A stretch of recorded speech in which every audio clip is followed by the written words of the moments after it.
Hello and welcome back. Today we will be talking about Sri Lankan railways. Let's not waste any time and get started. Introduction. In this video you will be learning how Sri Lankan railways started, trains, routes, future.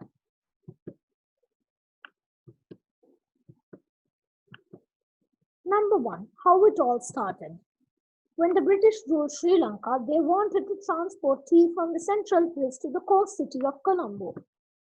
The Central Hills are located more than 100 kilometers away from Colombo. To solve this problem, the railway was built to transport tea.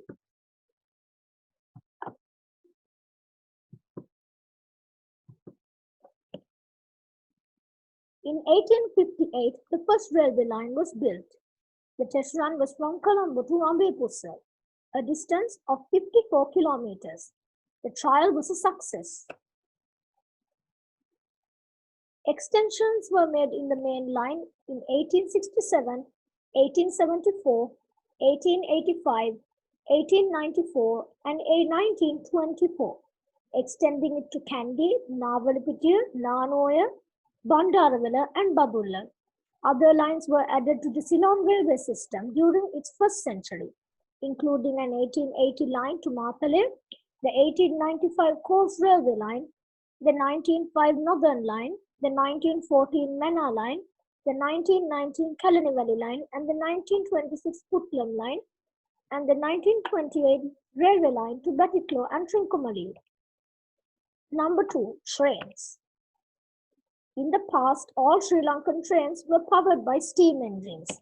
Most of these engines were made in the UK. The British then started to import diesel engines for better power. Example, Class M1, Class S1, Class S2. After the independence, the Sri Lankan Railway Department started to import diesel electric and DMU, diesel multiple unit engines to the railway. They imported engines from the best companies in the world. Example, Class M9 from Alstom, France. The railway system improved. In the 21st century, the railway department started to import DEMU, diesel electric multiple unit and DMU engines from a company in China called China South Locomotive and Rolling Stock Corporation. They manufactured train engines that looked like bullet trains. Sri Lanka imported a few engines from the Chinese company.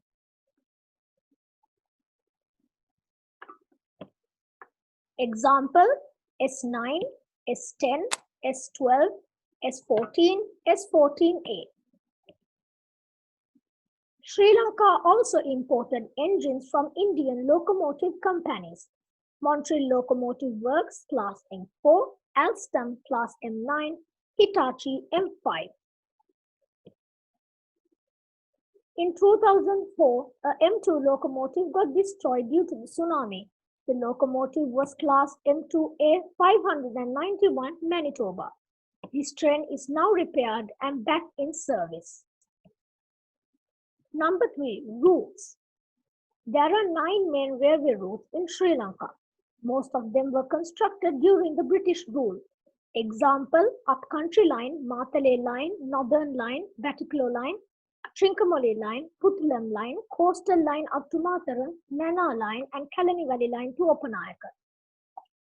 There were only 2 railway lines constructed after the British, Beliatta Line and the Mihintale Line. The Mihintale line operates only once a year, and that is due the Anuradhapura Mihintale special Poson train. The coastal line is the most busy line in Sri Lankan railways. Trains such as Muthukumari, Galukumari, Siyane Kumari, and Rajarata Rajana operate in this line. Some stations on this line, Slave Island, Dehiwala, Mount Lavania, Kalutara South, Gaul, Valigama, Matara, and Beliatta. Stations. Colombo Port remains the busiest and is the start and end for many trains.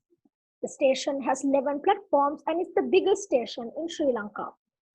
Maradana is the second biggest station in Sri Lanka. It is located 1 kilometer away from Colombo. You can see the Lotus Tower well from Maradana station.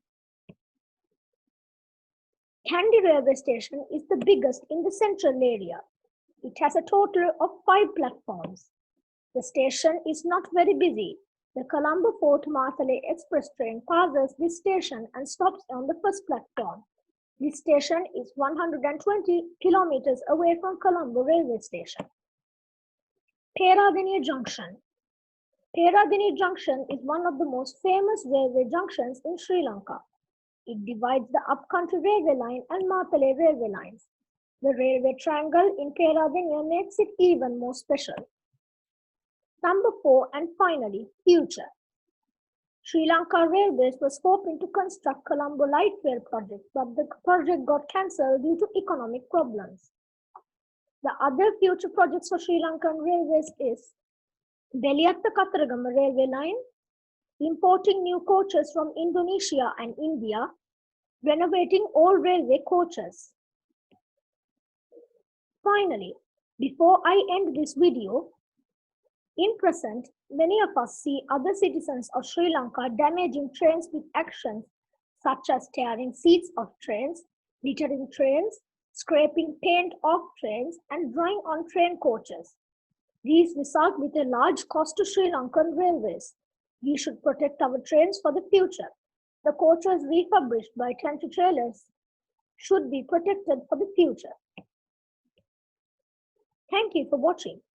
Please like this video, share it, and subscribe to the Epic Train channel and click the notification bell so you'll be notified whenever we post a video. The information source is in the description. Thank you for watching.